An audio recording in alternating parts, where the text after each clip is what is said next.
You know when you hear a seven wonders of the ancient world, it's easy to just picture a dusty old list. But we're not doing that today. We're going to dive into the story behind them. A story all about pure human ambition, about daring to build things so massive, they literally challenge the gods. And these weren't just buildings, they were massive statements. I mean, think about it. They were built in a time with no computers, no modern tools, yet to a size that's still hard to wrap your head around today. They were designed to make you stop in your tracks and just ask, how on earth did they do that? But here's the crazy part. For all that power, all that genius, just one is left. A single, solitary survivor that has watched empires rise and fall for thousands of years. Just one. So that leaves us with this giant puzzle, right? What happened to the other six?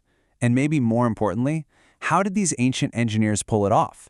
How did they create something that still blows our minds, using just basic tools and their own brains? So first up, let's talk about the why. I mean, why go to all this trouble? Why build something that seems to completely defy nature?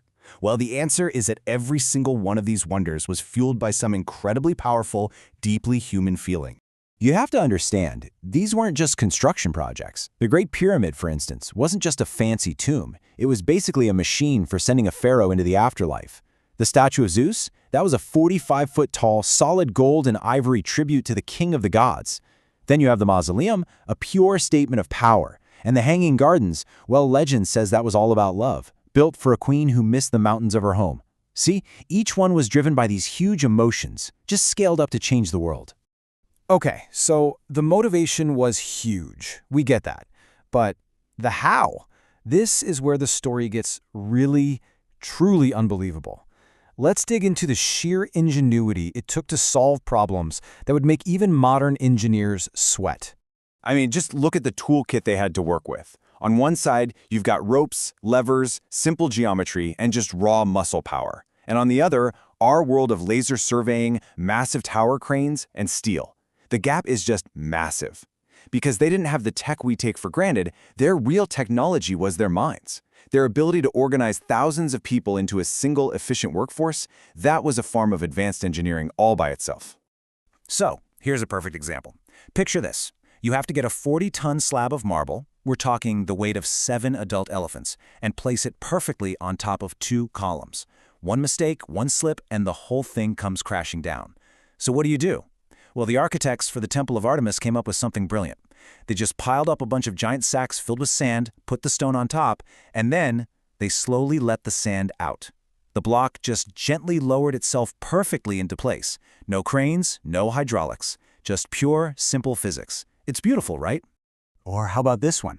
The sculptor Phidias had to build a 45-foot statue of Zeus. But ivory only comes in tusks, small, curved pieces. So he perfected this incredible technique called chryselephantine. He built a wooden skeleton, and then get this, he used a secret recipe, probably with vinegar, to actually soften the ivory. This let him mold it into these huge, seamless plates, creating this flawless, shimmering figure of a god that left people speechless. But for all this incredible genius, these wonders were surprisingly fragile. They had to face down the forces of nature and humanity, which, one by one, brought them to ruin. And this brings us to the question of why. Why did only one of them manage to last? Man, when you see it all laid out on a timeline like this, it really puts it into perspective. The Great Pyramid was finished way back around 2560 BC. It was ancient even to the ancient Greeks. But look at the others. The Temple of Artemis? Burned down by a guy who just wanted to be famous. The Colossus, the lighthouse, the mausoleum, all of them brought down by earthquakes. And that incredible statue of Zeus, lost in a fire. In the end, it was the pyramid's simple, stable shape that let it outlast everything else. And yet, the numbers here are pretty stark. Half of the lost wonders wiped out by earthquakes, another third gone in fires. The Hanging Gardens are still kind of a mystery. Some people aren't even sure they were real, so it's pretty clear it wasn't a failure of engineering that brought them down. It was just the overwhelming, raw power of the natural world.